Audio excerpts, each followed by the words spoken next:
বর্তমানে আমি দাঁড়িয়ে আছি আজিমপুর কবরস্থানে। রাত বাজে প্রায় 12:30। এখানে আসার উদ্দেশ্য হলো মানুষকে আসলে কিছু বার্তা দেয়া, তাদেরকে আসলে জীবনের বাস্তবতা সম্পর্কে কিছুটা ধারণা দেয়া। ঢাকা শহরের ব্যস্ততার ভিড়ে আসলে আমরা অনেকে ভুলে যাই দিন শেষে আসলে আমাদের কোথায় যেতে হবে। আপনি যদি দেখেন এখানে প্রায় হাজার হাজার কবরস্থান রয়েছে। আমরা আসলে আপনাদেরকে একটু ঘুরে দেখাতে চাই জীবনের করুণ বাস্তবতা। দেখুন, পরিবেশটা দেখুন এবং এই কবরস্থানগুলোর দিকে একবার তাকান। এদের কিন্তু প্রিয় মানুষ ছিল, বন্ধু ছিল, কত আত্মীয় স্বজন ছিল, কিন্তু আজ দেখুন এই রাতের বেলা গভীর অন্ধকার, এদের পাশে কিন্তু কেউ নেই।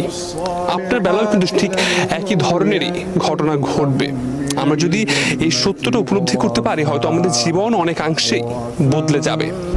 রাত গভীর হলে কবরস্থান যেন আরো নিস্তব্ধ হয়ে আসে। পুরো পরিবেশ স্মরণ করিয়ে দেয় সব রাস্তা একদিন এই নীরবতার দিকেই ফিরে আসে।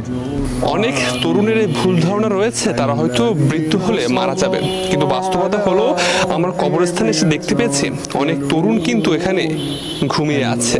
তারা কিন্তু চলে গেছে পৃথিবী ছেড়ে। এবং আপনি দেখেন আমার সামনেই কিন্তু একটি কবর রয়েছে যেখানে আমাদের মতো তরুণী কিন্তু ঘুমিয়ে আছে চিরনিদ্রায়।